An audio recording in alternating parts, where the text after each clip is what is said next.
এই শাকচুন্নি, তোদের না কতবার বলেছি পড়ার সময় আবিরকে ভাইয়া না বলে স্যার বলে ডাকবি।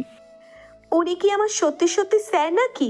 ওনাকে ভাইয়া ছাড়া ডাকতে আমার একদম ভালো লাগে না। বন্ধু মিনহাজের জোড়াজড়িতে ওর বোনকে পড়াতে রাজি হয়েছিলাম, কিন্তু জানতাম না এই পড়ানোটাই একদিন আমার জীবন বদলে দেবে। কী রে আবির, তিশার বিয়ে ঠিক হয়েছে, তুই কিন্তু অবশ্যই আসবি। আমি এই আংটি পরবো না, কারণ আমি অন্য কাউকে পছন্দ করি। পুরো ঘরের সব চোখ তখন আমার দিকে। বন্ধুর বিশ্বাস আর তিশার ভালোবাসা। আমি এখন কোন দিকে যাব? ভাইয়া, এই অঙ্কটা বুঝতে পারছি না, প্লিজ বুঝিয়ে দিন। তখনই মিনহাজ ঢুকলো রুমে। এই শাকচুন্নি, তোদের না কতবার বলেছি পড়ার সময় আবিরকে ভাইয়া বলে না ডাকতে স্যার বলে ডাকবি, আর অন্য সময় ভাইয়া ডাকবি।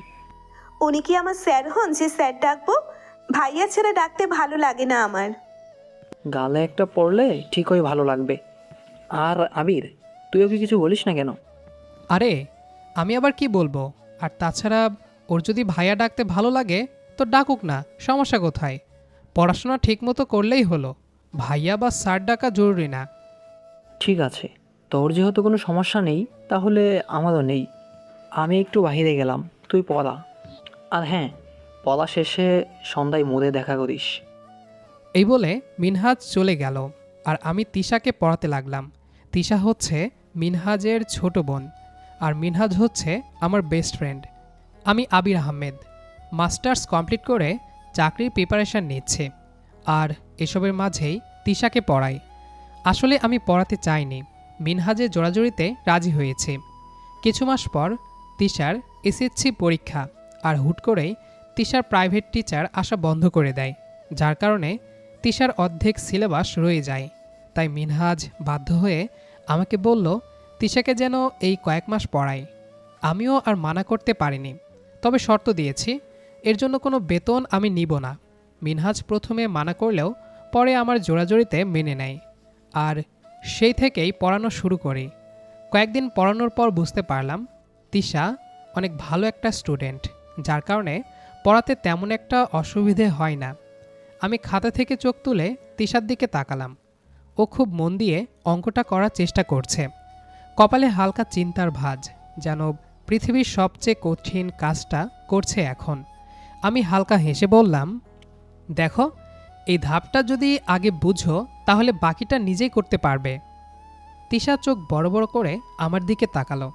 আমি অঙ্ক বোঝাতে লাগলাম। তিশা একবার আমার মুখের দিকে তাকায়, একবার খাতার দিকে। মাঝে মাঝে এমনভাবে তাকায় মনে হয় যেন অঙ্কের চেয়ে আমাকে দেখতেই বেশি আগ্রহ।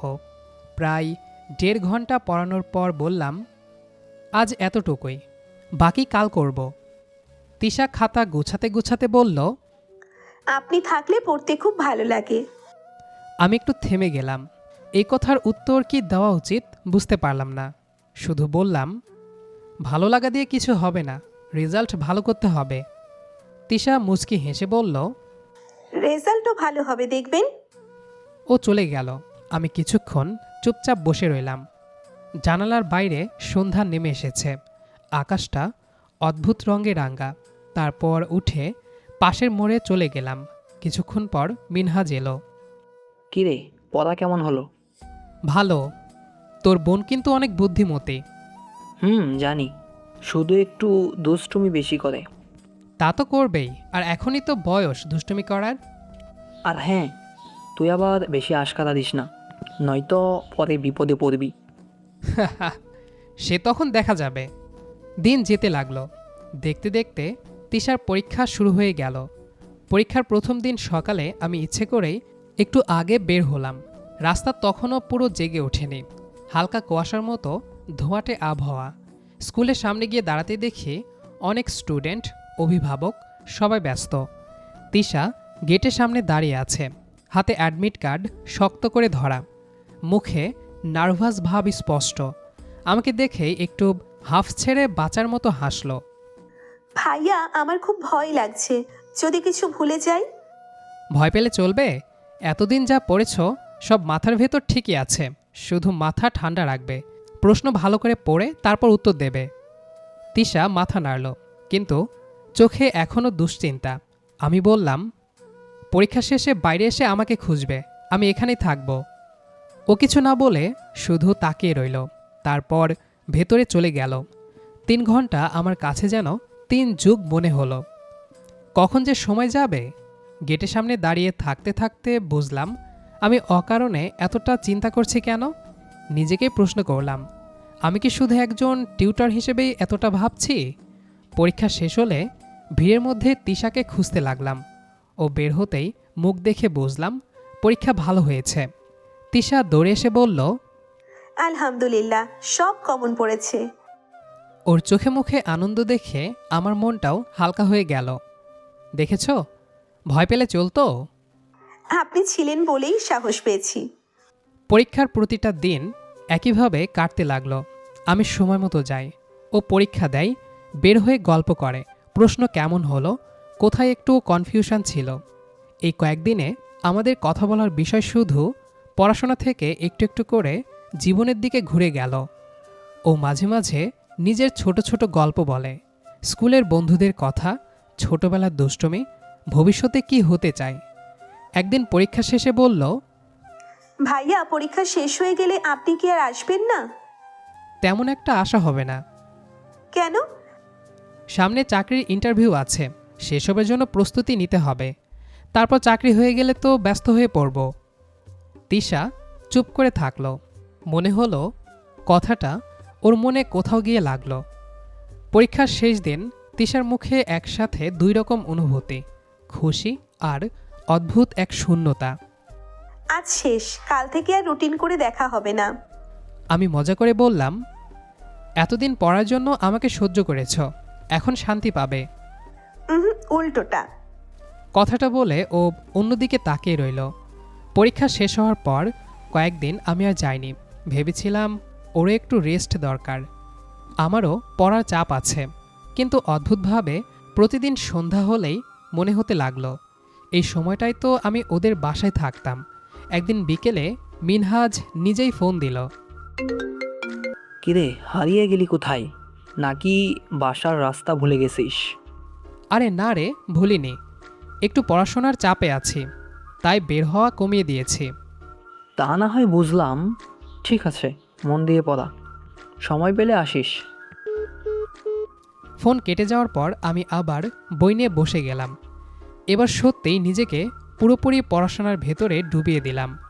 সকাল থেকে রাত, নোট, গাইড, প্রশ্ন ব্যাংক, মক টেস্ট, দিনের হিসাব যেন ক্যালেন্ডার দিয়ে না সিলেবাস দিয়ে মাপা শুরু করলাম। এর মধ্যেই তিশার রেজাল্ট বের হলো। খবরটা পেলাম মিনহাজের কাছ থেকেই।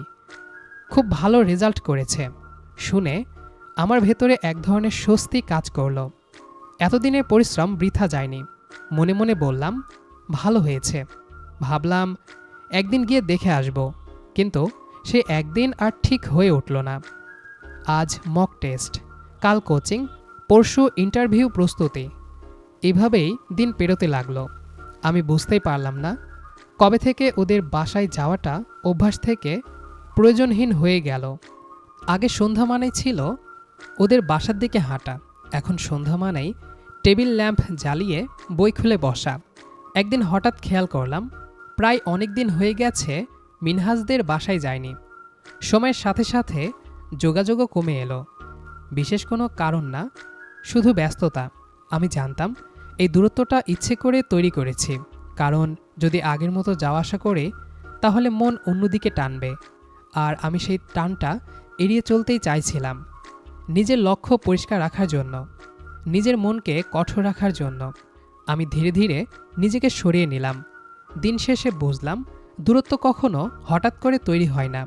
ছোট ছোট না যাওয়া, না খোঁজ নেওয়া, পরে করব ভাবা, এসব মিলিয়েই একসময় সম্পর্কের মাঝখানে ফাঁকা জায়গা তৈরি হয়ে যায়। আর সেই ফাঁকা জায়গাটা তৈরি করার মানুষটা আমি নিজেই। চাকরি হয়ে যাওয়ার পর জীবনটা যেন হঠাৎ করেই অন্য ছন্দে ঢুকে গেল। নতুন অফিস, নতুন দায়িত্ব, নতুন মানুষ, সব কিছু সামলাতে সামলাতে দিন কেমন দ্রুত চলে যেতে লাগলো বুঝতেই পারতাম না। সকালে বের হই, রাতে ফিরি, ফিরেও আবার পরের দিনের কাজের প্রস্তুতি। মাঝে মাঝে মনে হয় আগে সময় এত ধীরে যেত, এখন যেন সময় আমাকে টেনে নিয়ে দৌড়াচ্ছে। এই ব্যস্ততার ভেতর পুরনো অনেক অভ্যাসই হারিয়ে গেল। কারো বাসায় যাওয়া, আড্ডা দেওয়া, সন্ধ্যায় হেঁটে বের হওয়া, সব কিছুই এখন স্মৃতির মতো। এভাবেই কয়েক মাস কেটে গেল। একদিন অফিস থেকে ফিরেই ফোন হাতে নিতেই দেখি মিনহাজের কয়েকটা মিসড কল। অবাক হলাম। এতবার কল দেওয়ার মানে নিশ্চয়ই জরুরি কিছু। দ্রুত কল ব্যাক করলাম। ওপাশ থেকে মিনহাজ ফোন ধরে বলল, কী রে, এত ব্যস্ত হয়ে গেছিস নাকি? ফোনই ধরিস না। অফিসের কাজেই ডুবে থাকি রে। বল, কি খবর? একটা খবর ছিল, তিশার এঙ্গেজমেন্ট ঠিক হয়েছে। কথাটা শুনে আমি কিছুক্ষণের জন্য চুপ হয়ে গেলাম। এত তাড়াতাড়ি? এখন তো ওর পড়াশোনা নিয়ে ব্যস্ত থাকার কথা। সবেমাত্র এসএসসি শেষ করেছে। মিনহাজ স্বাভাবিক গলায় বলল, ছেলেটা খুব ভালো, পরিবারও ভালো। ওরা বলেছে এখন শুধু এঙ্গেজমেন্ট করে রাখবে, এইচএসসি শেষ হলে বিয়ে। ও আচ্ছা, তাহলে ভালো। তুই কিন্তু আসবি, দাওয়াত রইল। আমি কিছুক্ষণ থেমে বললাম, অবশ্যই আসব। ফোন কেটে যাওয়ার পর অনেকক্ষণ চুপচাপ বসে রইলাম। অদ্ভুত একটা অনুভূতি কাজ করছিল ভেতরে, কিন্তু সেটার নাম খুঁজে পেলাম না। শুধু মনে হলো সময়ের সাথে সাথে সব কিছু কত সহজে বদলে যায়। 2 দিন পর ছুটির বিকেলে আমি ওদের বাসার দিকে রওনা দিলাম। বাড়ির সামনে পৌঁছাতেই বুঝলাম আজ ওদের বাসায় একটু অন্যরকম পরিবেশ। দরজার বাইরে জুতো স্যান্ডেলের শাড়ি, ভেতরে মানুষের কথাবার্তার গুঞ্জন। আমি ধীরে ধীরে ভেতরে ঢুকলাম। ড্রয়িং রুমে কয়েকজন অপরিচিত লোক বসে আছে। বুঝতে বাকি রইল না ছেলেপক্ষ এসেছে। আন্টি আমাকে দেখে খুশি হয়ে বললেন, আরে আবির, আয় আয়, কবে থেকে তোকে দেখি না। আমি হালকা হাসলাম। চোখ নিজে থেকেই তিশাকে খুঁজতে লাগলো।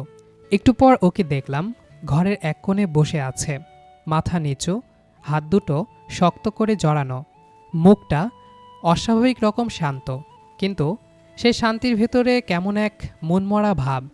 আমি ওর সামনে গিয়ে দাঁড়াতেই তিশা মাথা তুলে তাকালো। চোখ দুটো ছলছল করছে।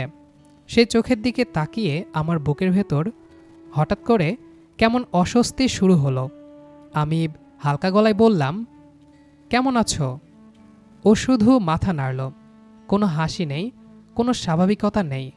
তারপর ছেলেপক্ষ আংটি পরাতে নিলে তিশা থামিয়ে দিয়ে বলল, আমি আংটি পরবো না। ঘরে মুহূর্তেই নীরবতা নেমে এলো। সবাই অবাক হয়ে ওর দিকে তাকিয়ে আছে। আন্টি একটু বিব্রত হয়ে বললেন, মানে কি? তিশা কিছুক্ষণ চুপ করে দাঁড়িয়ে রইল। তারপর একদম সোজা গলায় বলল, আমি কিছু বলতে চাই।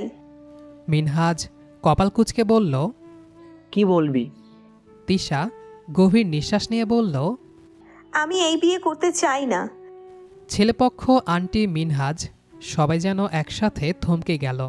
মিনহাজ রাগ চেপে বলল, এইসব কি বলছিস তিশা?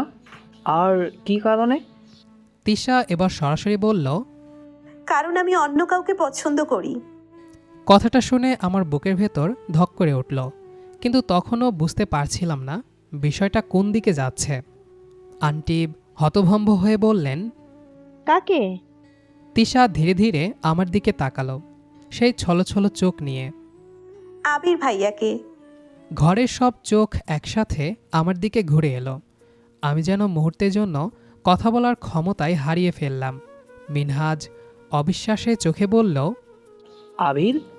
আমি হতভম্ব হয়ে বললাম, তিশা, তুমি এসব কি বলছো? তিশা কাপা গলায় বলল, আমি মিথ্যা বলছি না। অনেকদিন ধরেই আমি আপনাকে পছন্দ করি। ঘরের পরিবেশ ভারী হয়ে উঠল। ছেলেপক্ষ বিব্রত মুখে একে অপরের দিকে তাকাচ্ছে। পরিস্থিতি এমন জায়গায় পৌঁছে গেল যে তাদের আর বসে থাকার কোনো মানে থাকে না। কিছুক্ষণ অস্বস্তিকর নীরবতার পর তারা বিদায় নিয়ে চলে গেল। ওরা চলে যেতেই মিনহাজ রাগে ফেটে পড়ল। এইসব কি? আগে কখনো বলিসনি কেন? এখন এসে এসব নাটক করার মানে কি? তিশা চুপ করে দাঁড়িয়ে রইল। চোখ দিয়ে পানি গড়িয়ে পড়ছে, কিন্তু কোনো জবাব দিচ্ছে না। আন্টি হতভম্ব হয়ে বসে পড়লেন, আর আমি দাঁড়িয়ে আছি, যেন পুরো ঘটনার মাঝে থেকেও বাইরে আছি। ঘরের ভেতরে তখন ভারী নীরবতা। কেউ ঠিক করে কথা বলছে না, আবার কেউ পুরোপুরি চুপও থাকতে পারছে না। পরিস্থিতি এমন যেন সবাই একসাথে কিছু বুঝতে চাইছে, কিন্তু কথাগুলো গলায় আটকে যাচ্ছে। মিনহাজ রাগে ফুঁসছে। তিশা মাথা নিচু করে দাঁড়িয়ে। আন্টি সোফায় বসে আছেন, চোখে স্পষ্ট দুশ্চিন্তা। আর আমি দাঁড়িয়ে আছি মাঝখানে। কথা বলবো না চুপ থাকবো কিছুই বুঝতে পারছি না। আমি চুপচাপ বসে পড়লাম। মনে হচ্ছিল এই পরিস্থিতিতে আমার বসারও অধিকার নেই, আবার উঠে যাওয়ার সাহসও নেই। মিনহাজ হাঁটাহাঁটি করছে, তারপর হঠাৎ থেমে তিশাকে বলল, তুই আগে কখনো এসব বলিসনি কেন? সাহস পাইনি। আর আজ এভাবে সবার সামনে বলার সাহস হলো? তিশা কোনো উত্তর দিল না, শুধু চোখ মুছল। আন্টি এবার শান্ত গলায় বললেন, চিৎকার করে কিছু হবে না, আগে শান্ত হ। ঘরে আবার নীরবতা। কিছুক্ষণ পর মিনহাজ আমার দিকে তাকালো। সেই দৃষ্টি রাগের না, বরং প্রশ্নের। আবির, তুই কি কিছু জানতিস? আমি মাথা নাড়িয়ে বললাম, না, আজই প্রথম শুনলাম। ও আমার দিকে কিছুক্ষণ তাকিয়ে রইল, বুঝতে চাইছিল আমি সত্যি বলছি কিনা। তারপর ধীরে ধীরে সোফায় বসে পড়ল। সেদিন আর কোনো সিদ্ধান্ত হলো না, শুধু অস্বস্তিকর নীরবতা, দুশ্চিন্তা আর অনেক না বলা কথা ঘরের ভেতর ঘুরে বেড়াতে লাগলো। আমি সেদিন তাড়াতাড়ি চলে আসলাম। কেউ আমাকে আটকালো না, আবার বিদায়ও দিল না। পরের কয়েকদিন কোনো যোগাযোগ হলো না। আমি নিজেও ফোন করিনি। বুঝতে পারছিলাম ওদের ঘরে এখন অনেক কথা হচ্ছে, আমাকে নিয়ে, তিশাকে নিয়ে, ভবিষ্যৎ নিয়ে। কিছুদিন পর মিনহাজ নিজেই আমাকে ডাকলো। ওদের বাসায় গিয়ে দেখলাম পরিবেশ আগের মতো না, আবার পুরো অস্বাভাবিকও না। এক ধরনের চুপচাপ ভাব। মিনহাজ আমাকে নিয়ে ছাদে গেল। কিছুক্ষণ চুপ থেকে বলল, তুই সত্যি কিছুই জানতিস না? না। কিন্তু তোর প্রতি ওর এমন অনুভূতি হলো কি করে? আমি দীর্ঘ শ্বাস ফেলে বললাম, হয়তো আমি বেশি সময় দিয়েছি, বেশি সহজ হয়ে গিয়েছিলাম, বুঝিনি বিষয়টা এই জায়গায় যাবে। মিনহাজ মাথা নিচু করে দাঁড়িয়ে রইল, তারপর বলল, আমি তোকে দোষ দিচ্ছি না, তিশাও ছোট, কিন্তু এখন যা হয়েছে সেটা সামলাতে হবে। সেদিন আমরা অনেকক্ষণ কথা বললাম। রাগ, দোষারোপ এসব ধীরে ধীরে বাস্তব চিন্তায় বদলে গেল। ধীরে ধীরে আন্টিও বিষয়টা মেনে নিতে শুরু করলেন। তিনি আমাকে ডেকে আলাদা করে কথা বললেন। আবির, তুই ছেলেটা খারাপ না এটা আমি জানি, কিন্তু বিষয়টা হুট করে হয়েছে, তাই সময় লাগছে। আমি কোনো তাড়াহুড়ো চাই না আন্টি, আপনারা সময় নিন। এরপর দিনগুলো ধীরে চলতে লাগলো। আগের মতো অস্বস্তি নেই, আবার পুরোপুরি স্বাভাবিকতাও নেই, তবে কথা বন্ধ নেই। আমি যাওয়া আসা শুরু করলাম, কিন্তু আগের চেয়ে অনেক সংযতভাবে। তিশাও চুপচাপ থাকে, সম্মান রেখে কথা বলে, যেন দুজনেই বুঝে গেছি এখন তাড়াহুড়ো করলে ভুল হবে। মাসখানেক পর একদিন মিনহাজ নিজেই বলল, সময় তো অনেক হলো, এখন সিদ্ধান্ত নেওয়া দরকার। আম্মু, তুমি কি বলো? আমার আপত্তি নেই, শুধু সময়টা ঠিক করে নিতে হবে। আমি অবাক হয়ে তাদের দিকে তাকিয়ে রইলাম। বিয়ের দিনটা ঠিক হলো খুব সাধারণভাবে, বেশি আয়োজন ছাড়াই, কিন্তু ঘরের ভেতর এক ধরনের গভীর উষ্ণতা ছিল। আত্মীয় স্বজন, পরিচিত মানুষ সবাই জানে এই বিয়ের পেছনে একটা অদ্ভুত গল্প আছে। তাই কৌতূহলও ছিল, আবার মমতাও ছিল। আমি শেরওয়ানি পরে বসে আছি, মাথার ভেতর অদ্ভুত শান্তি। কোনো হইচই নেই, কোনো অস্থিরতা নেই, শুধু মনে হচ্ছে অনেক ঘুরপাক খেয়ে একটা জায়গায় এসে দাঁড়িয়েছি। ওদিকে তিশা লাল শাড়িতে বসে আছে। ওকে দেখে আমার প্রথম মনে হলো, এই মেয়েটা কি সেই দুষ্টু তিশা, সারাক্ষণ ভাইয়া ভাইয়া করা তিশা? আজ ও একদম অন্যরকম, পরিণত, শান্ত, লাজুক। কাজী সাহেব যখন কবুল বলতে বলল, তিশার কণ্ঠ কেঁপে উঠেছিল। আমি স্পষ্ট শুনতে পেয়েছিলাম, আর আমার বুকের ভেতর হালকা কাঁপন উঠেছিল, দায়িত্বের, ভালোবাসার আর এক অদ্ভুত পূর্ণতার। সব আনুষ্ঠানিকতা শেষ হতে হতে রাত হয়ে গেল। বাসরঘর সাজানো হয়েছে খুব সুন্দর করে, হালকা ফুলের গন্ধ, নরম আলো। ঘরের ভেতরে ঢুকতেই আমার নিজেরই কেমন অস্বস্তি লাগছিল। এতদিনের পরিচিত মানুষ আজ একদম অন্য পরিচয়ে। তিশা খাটের এক কোণে বসে আছে, মাথা নিচু, হাতের আঙুলগুলো একসাথে চেপে ধরে আছে। আমি ধীরে দরজা বন্ধ করে এগিয়ে গেলাম। কিছুক্ষণ দূরে দাঁড়িয়ে রইলাম। কি বলবো বুঝতে পারছিলাম না। আমি হালকা গলায় বললাম, এত চুপ করে আছো কেন? তিশা মাথা না তুলে বলল, জানি না, কেমন যেন লাগছে। আমি একটু হেসে বললাম, ভয় লাগছে? তিশা খুব আস্তে মাথা নাড়ল। আমি ধীরে গিয়ে ওর সামনে বসে পড়লাম। বললাম, ভয় পাওয়ার কিছু নেই। আমরা আগেও যেমন ছিলাম আজও তেমনই আছি, শুধু সম্পর্কটার নাম বদলেছে। তিশা এবার ধীরে মাথা তুলে তাকালো। সেই চেনা চোখ, কিন্তু ভেতরে অন্যরকম কোমলতা। আপনি বদলাননি তো? তুমি কি চাও আমি বদলাই? না। ঘরের নীরবতা এবার অস্বস্তিকর লাগছিল না, বরং শান্ত লাগছিল। আমি ওর হাতটা আলতো করে ধরলাম। পুরো হাত বরফের মতো ঠান্ডা হয়ে আছে। আমি ওর হাতটা আলতো করে ধরেই কিছুক্ষণ চুপ করে রইলাম। বাইরের রাত আরও গভীর হচ্ছে, ভেতরের নীরবতা আরও কোমল হয়ে উঠছে। তিশার হাতের কাঁপনটা ধীরে ধীরে কমে আসছিল। ও চোখ তুলে একবার আমার দিকে তাকালো, আবার চোখ নামিয়ে নিল। সেই দৃষ্টিতে লজ্জা ছিল, অচেনা এক সংকোচ ছিল, আর ছিল অদ্ভুত এক বিশ্বাস। আমি খুব নরম স্বরে বললাম, এত ভয় পাচ্ছ কেন? জানি না। জানো, তুমি যখন অঙ্ক না বুঝে কপালে ভাঁজ ফেলতে, তখনও এত সিরিয়াস লাগতো না। আজ তোমাকে অনেক বেশি বড় মনে হচ্ছে। তখন আপনি শুধু স্যার ছিলেন, আর আজ? কথাটা শেষ করল না, লজ্জায় মাথা নিচু করে ফেলল। আমি ওর চিবুকের নিচে হাত দিয়ে আস্তে করে মুখটা তুলে দিলাম। আজ? তিশা চোখ বন্ধ করে ফেলল, ফিসফিস করে বলল, আজ আপনি আমার। এই তিনটা শব্দ যেন ঘরের বাতাস বদলে দিল। আমি ধীরে ধীরে ওর কপালের ওপর ঝুলে থাকা চুলগুলো সরিয়ে দিলাম। ও চোখ বন্ধ করেই বসে রইল। ওর শ্বাস প্রশ্বাস দ্রুত হচ্ছিল, আমি স্পষ্ট শুনতে পাচ্ছিলাম। আমি খুব আস্তে ওর কপালে ঠোঁট ছোঁয়ালাম, একদম নরম, একদম নিশ্চুপ একটা স্পর্শ। তিশা কেঁপে উঠল, কিন্তু দূরে সরে গেল না, বরং একটু কাছে সরে এলো। ঘরের আলো, ফুলের গন্ধ, নীরব রাত, সব কিছু মিলিয়ে মুহূর্তটা ধীরে ধীরে গভীর হয়ে উঠছিল। আমি ওকে আলতো করে কাছে টানতেই তিশা নিজের থেকেই আমার বুকে মুখ লুকিয়ে ফেলল। সেই মুহূর্তে বুঝলাম ওর সব লজ্জা, ভয়, সংকোচ ধীরে ধীরে কমতে শুরু করেছে।